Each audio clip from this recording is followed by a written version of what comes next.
Hello, hello!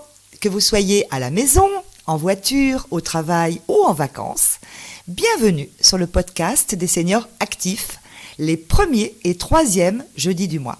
À très vite!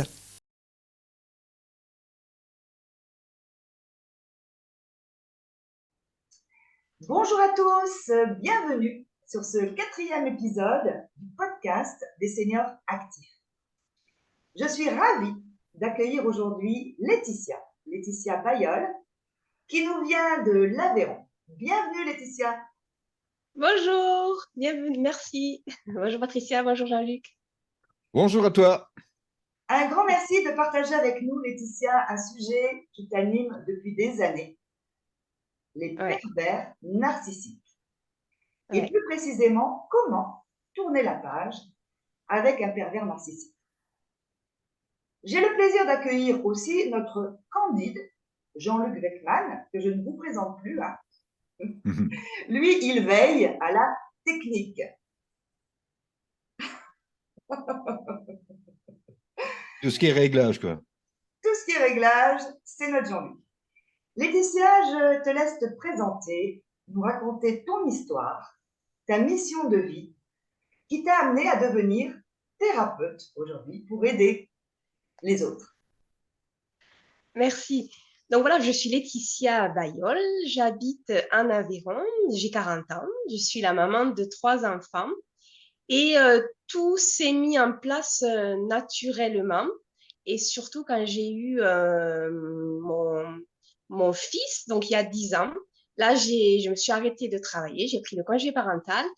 Et c'est là où je me suis aperçue que j'avais une sensibilité, un ressenti différent. Alors pour moi, c'était tout à fait normal, tout le monde était comme ça. Et je me suis aperçue, les gens m'ont dit, non, non, il y a quelque chose de particulier. Et c'est là où j'ai commencé un petit peu naturellement à aider les gens dans le cercle de la famille, des amis. Et ça s'est mis en place tout seul. Pardon. Et je me suis dit, bon, ben voilà, maintenant, je ne peux pas reprendre mon ancien travail. Je me suis lancée en tant que thérapeute, coach de vie.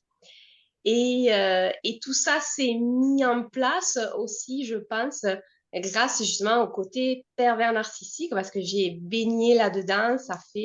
J'ai 40 ans, ça fait 40 ans que je baigne là-dedans dans le cercle familial proche. Et j'en suis sortie, je pense, en être sortie.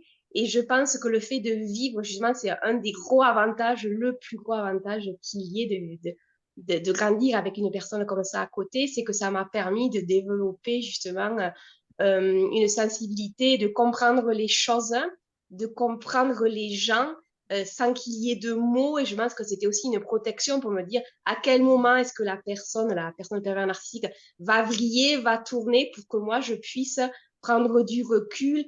Et en fait, ça a été un décodage sans les mots. Et je pense que j'ai été formée pendant 40 ans à ça.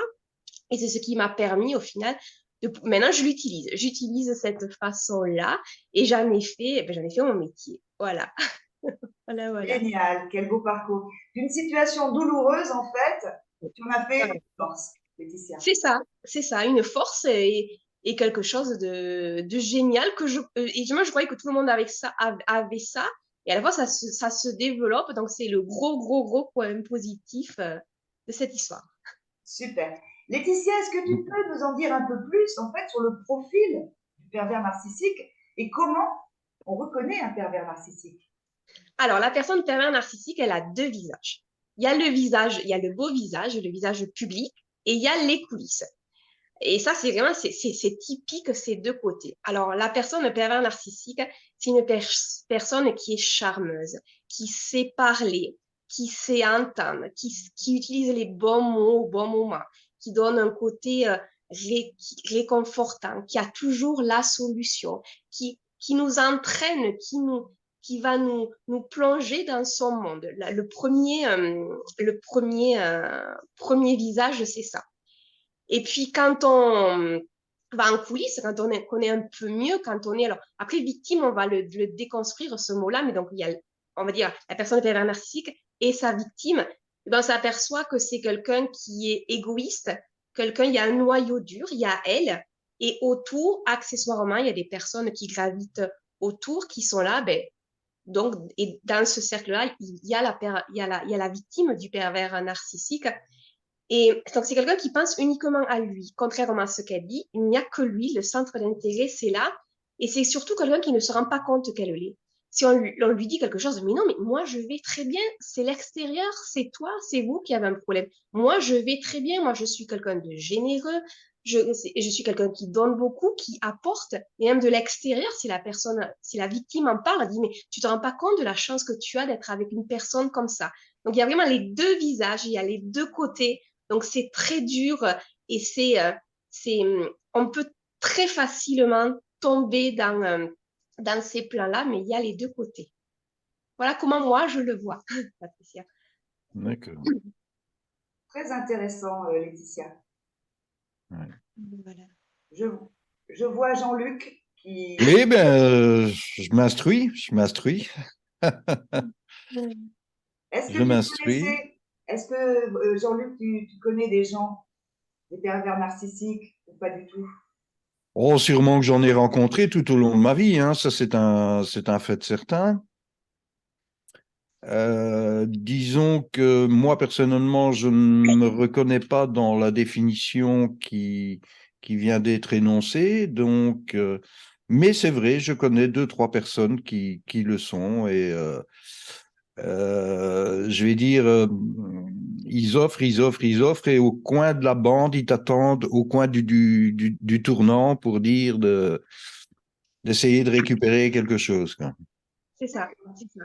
Tu dois toujours voir. Laetitia, qu'est-ce que Ouais. ressent au fond d'elle une personne victime de cette situation?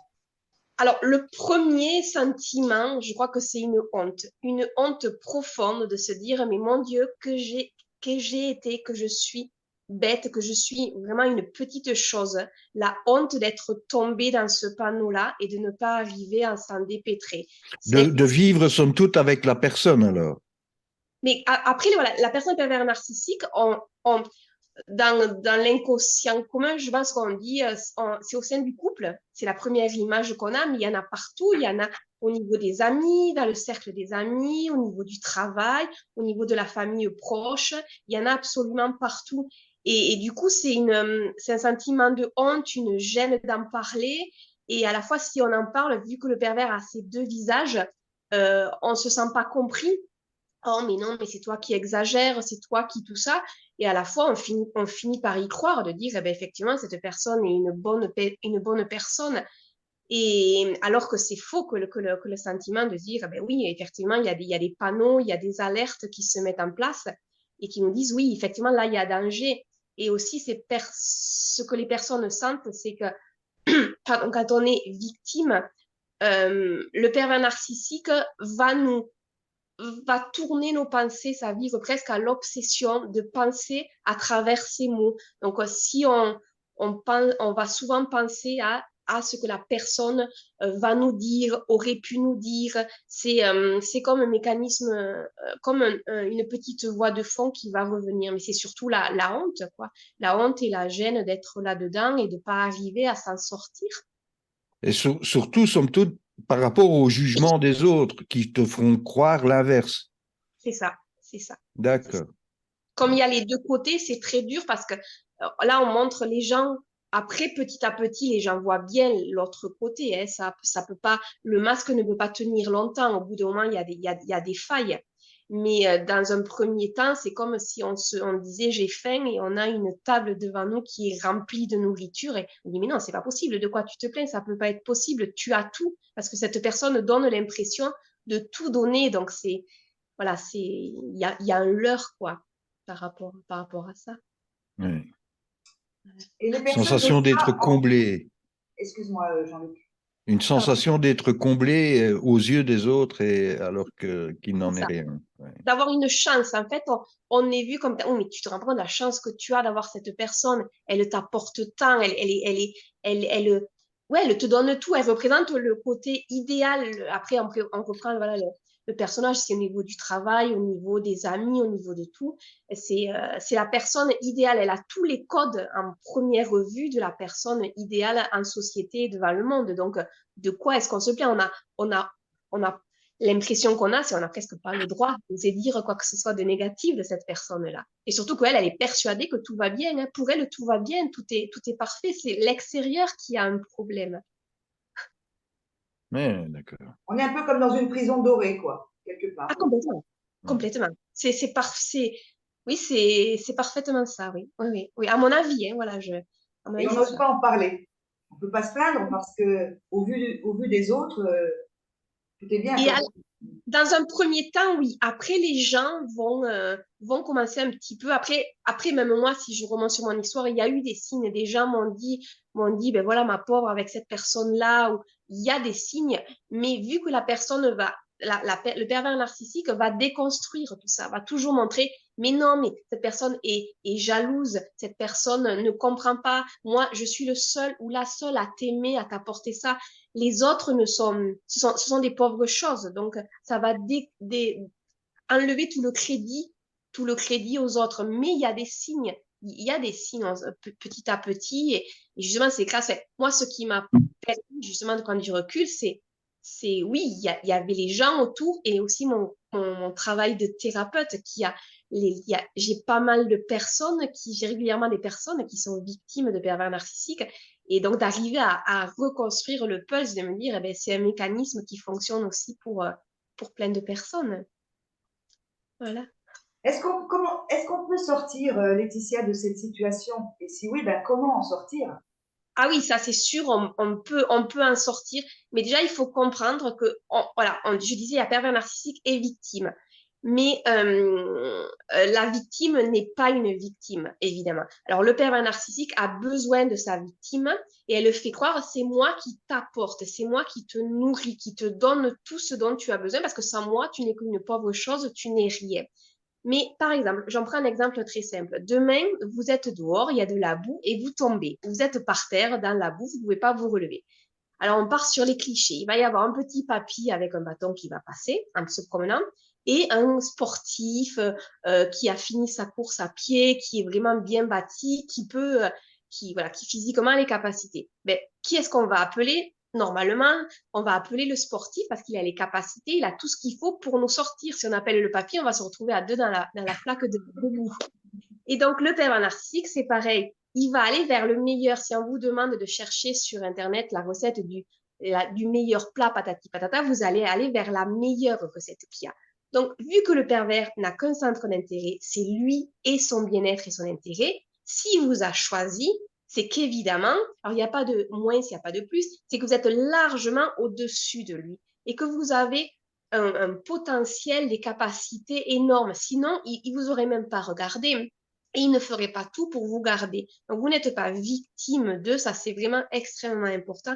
Au contraire, vous êtes une personne avec beaucoup de ressources, beaucoup d'empathie et beaucoup de solutions pour lui. Sinon, il ne vous garderait pas et il vous laisserait partir et il n'aurait aucun intérêt pour vous. Donc, vous êtes voilà, vous êtes bien au-dessus et vous pouvez, et voilà, vous avez tout, vous êtes une personne complète, contrairement à ce qui peut vous faire croire, oui, mais si tu t'en vas, voilà, tu n'auras plus d'argent, tu n'auras plus d'amis, tu n'auras plus de travail.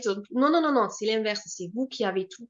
Vous êtes complète et vous avez toutes les capacités pour en sortir. Ça, c'est une certitude. Ça, c'est une certitude. Voilà. Donc, on peut en sortir, c'est le côté positif. Oui, ça c'est sûr, ça c'est sûr. Ça c'est sûr et j'en suis la preuve. Après 40 ans, j'ai réalisé que j'en étais sortie l'année dernière. Donc oui, on peut en sortir. Oui, oui, oui, oui, oui. Ah ben, Par une séparation ou par une Alors, séparation? Alors, au début, j'ai longtemps cru qu'il fallait fuir cette personne-là, ces personnes-là, et couper les ponts, de dire un stop, je veux plus te voir, je t'évite, j'en peux plus. Mais cette personne-là, si elle passe pas par la porte, elle passera par la fenêtre, elle passera par la cave, elle passera par tout plein d'endroits. Donc, dans tous les cas, elle va revenir. C'est impossible pour elle de ce sevrage n'est pas possible, n'est pas réalisable. Elle va revenir. Et, et j'ai longtemps fait comme ça. Et je pense que ce qui m'a permis de m'en sortir de ça, c'est de me dire, à un moment, je vais affronter. Je vais affronter cette personne-là, je vais mettre les pieds dans le plat et je vais dire stop. Et c'est aussi, si je peux me permettre de donner une clé, voilà, aux personnes victimes, c'est d'oser faire ça. Mais à la fois, on sait que si on affronte un ou une pervers narcissique, ça va être à l'avalanche. Et on va nous reprocher tout et n'importe quoi. Alors, ce que je peux vous proposer comme exercice, c'est déjà en amont de me dire, alors sur quoi est-ce que je vais avoir des attaques? Évidemment, sur mon physique, sur mon travail, sur mes amis, sur ci, sur ci, sur ci, sur ça. Déjà de dire ça c'est mon coin sensible. C'est là-dessus que la personne va, pardon, que le pervers va m'attaquer. Donc déjà d'avoir conscience que si je vais en allant vers elle, il va y avoir ces sujets-là qui vont remonter. Et après, éventuellement par SMS, parce que ça sera plus facile, ou par téléphone. En physique, ça risque d'être un petit peu compliqué. Mais de passer par exemple par les SMS, en osant dire les choses, mais pas en disant tu es méchant, tu m'as fait mal, tu, parce que là, on le nourrit, on lui donne de quoi faire retourner son moulin en partant sur nous. Moi, je. Je ne, par exemple, là, j'en ai marre de cette situation. J'ai mal, je ne trouve plus de plaisir à être avec toi. Oui, j'ai envie d'arrêter, je souffre en partant là-dessus. Et du coup, je dis le stop. Voilà. Et de là, donc, soit la personne va pouvoir dire oh, mais je m'excuse, effectivement, je suis allée trop loin, patati patata. Alors, ça, c'est qu'un leurre parce que ça va pas durer forcément derrière, ça va revenir. Soit elle va attaquer et là, elle va reprendre tous les poèmes. Oui, mais est-ce que toi, tu es sûr de mais regarde, mais c'est à moi, mais où est-ce que tu vas aller? Et là, elle va piquer, elle va piquer, elle va piquer, elle va piquer. Et vous de rester sur le jeu. J'entends ce que tu me dis, mais pour moi, c'est stop. Et je te demande d'arrêter. Moi, je ne veux plus. Et en faisant ça comme ça, et la personne va vraiment comprendre que là, il y a une, oui, qu'il y a un écart et vous ne donnez plus de quoi la nourrir et elle va arrêter. Alors, forcément, surtout si vous êtes en couple avec, si vous avez des enfants avec, si cette personne est sur votre lieu de travail, vous allez la revoir. Mais vous allez la revoir, par exemple, moi, quand je revois cette personne-là, je la revois presque comme un petit être j'ai plus de crainte. Avant, il fallait que je m'éloigne de cette personne parce que j'étais en danger. Et vraiment, j'étais en danger avec elle. Mais maintenant, j'ai mis un recul parce que, parce que plus envie de revenir. Presque comme quand on revoit un ex ou, voilà, dans la rue, on se dit, ouais, d'accord, il y a eu cette histoire-là, mais maintenant, ça accroche plus. Ça accroche plus, il y a plus, voilà, il y a plus d'intérêt. Voilà. Ouais, c'est un peu comme si on était, voilà, il y avait voilà, on était, je sais pas le mot, un peu comme des liens, comme si on était emprisonné, quoi, quelque part. C'est Et ça. puis, voilà, ces liens sont Menotté. menottés, voilà, menottés, enchaînés. C'est ça. Et c'est un sevrage au final. Hein. C'est un sevrage que la victime a à faire parce qu'il y a toutes ces pensées, tout ce mécanisme qu'on nous a indirectement imposé. Et il faut arriver à couper, à couper ça. Et c'est même si la personne ne la voit plus dans la pensée, oui, mais est-ce qu'on a bien fait? Est-ce que? Et puis ça dure quelque temps et puis ça s'en va et on s'aperçoit que, ben oui, qu'on est entier, qu'on est nettement mieux. Et c'est une espèce de repos énorme qu'on a, une fois qu'on arrive à couper ça. Donc, ça vaut vraiment le coup. Vraiment le coup. Ouais. Ouais. Est-ce que tu aurais encore quelques petites clés à nous donner? Alors, après, c'est quelque chose qui revient, une question qui revient souvent par rapport à mon travail.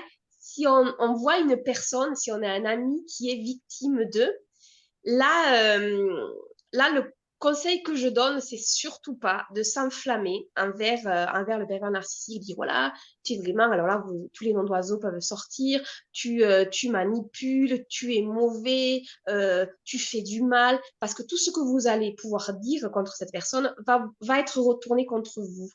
Et la personne pervers narcissique va isoler sa victime du reste pour avoir l'exclusivité. Donc, si vous dites, ah oui, mais tu es, et vous laissez toute la colère passer, le pervers, quand elle sera isolée avec la victime, va dire, ah oui, cette personne, elle veut t'aider, t'as vu comment elle est avec moi, t'as vu comme elle, et elle va tout reprendre, et tout va être retourné contre vous. Donc ça, je vous le conseille vraiment pas. Mais vous pouvez dire, voilà, là, je vois qu'il y a des choses qui me dérangent. Restez sur le jeu, moi. Je vois qu'il y a des choses qui me dérangent. Et à la victime, vous pouvez dire, voilà, effectivement, on se rend compte, je me rends compte qu'il y a des choses qui vont pas, je te vois pas bien, ça me fait du mal, est-ce que je peux t'aider? Voilà, de proposer l'aide. Si la personne dit oui, là, c'est le jackpot, vous serez là. Si la personne dit non, là, je me sens pas prête et là, pour moi, c'est trop dur. D'accord, d'accord, je l'entends, mais quand tu seras prête, donc là, on projette dans la personne, oui, oui, tu seras prête et tu y arriveras.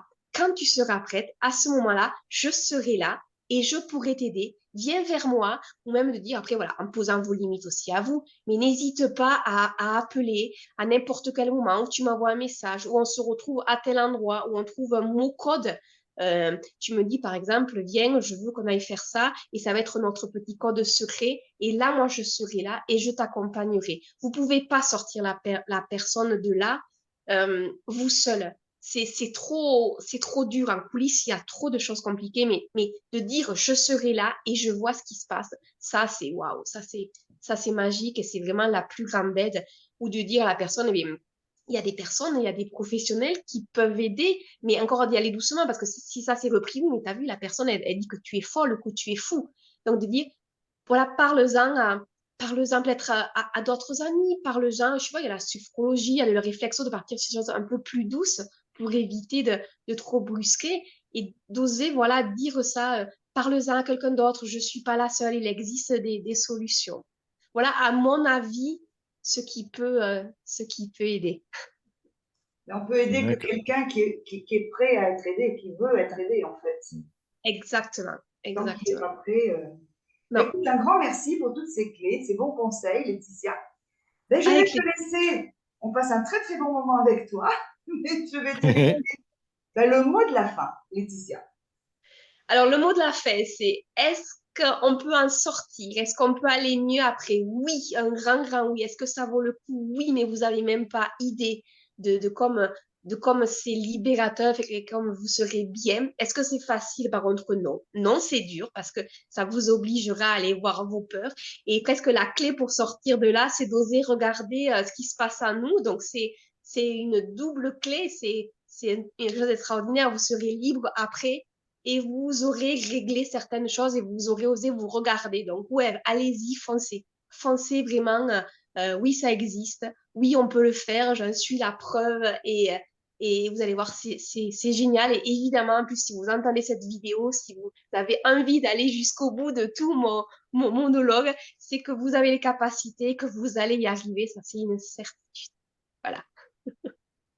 Un petit conseil à donner ainsi par rapport aux personnes que l'on peut aller trouver, quoi? Psychiatre, Comme vous voulez, parce qu'il y a le côté psychiatre, psychologue, ça peut faire peur. Ça, je comprends, mais il y a tout plein de personnes. Il y a tout plein de personnes. Et déjà, vous pouvez en parler déjà à votre médecin, votre généraliste, si vous avez un côté proche, ou après, de vous laisser guider. De vous laisser guider, il y a des thérapeutes, des gens comme moi, il y a tout plein de façons d'arriver d'arriver à s'en sortir, d'être écouté, déjà d'être entendu, une énorme clé, quoi, de pouvoir à des moments vider et lâcher tout ça. d'avoir une oreille à l'écoute, quoi. C'est ça, exactement. Et quelqu'un d'extérieur, quelqu'un qui arrive à prendre du recul par rapport à ça, quelqu'un qui est neutre, quelqu'un qui, voilà, qui pour elle, que vous soyez là-dedans ou pas, ça lui changera rien et d'avoir ce recul, ça permet justement de se rendre compte, mais déjà que vous vous rendez compte que vous n'êtes pas les seuls, que ça existe, que c'est quelque chose de normal et l'avantage de partir vers un professionnel, c'est qu'il aura des clés pour vous montrer, pour appuyer, pour montrer par A plus B que oui, que c'est bien vrai ce que vous vivez, que vous n'êtes pas dans l'imagination et que c'est réel. Super. Un Ouais. immense merci, Laetitia. À Alors, vous. je vous invite tous à suivre Laetitia sur Facebook et sur sa toute nouvelle chaîne YouTube. C'est ça, hein, Merci. elle est toute nouvelle, Laetitia. C'est ça. Félicitations. Merci, remettre. Merci à tout le Génial. monde. Et Merci. Jean-Luc, eh ben, on se retrouve, nous, pour le prochain épisode. Hein. Bah ouais, super. Alors, rendez-vous le 5 janvier. On sera en 2023. Eh oui. Ah oui. En attendant, je vous souhaite de passer de belles fêtes de fin d'année. Prenez soin de vous. Ah Et oui. le prochain épisode, Pat, le prochain épisode, Ah, hein? pourquoi on Pourquoi mange? on mange? Oui, pourquoi mange-t-on? Pourquoi on mange? Ben oui, quelle question toute bête. J'aurais dû commencer par là d'ailleurs. Eh bien, de bonnes fêtes de fin d'année en attendant, hein? Allez, un grand merci et un gros au revoir à vous Merci tous. à tous. Oui, au Merci. revoir. Au revoir.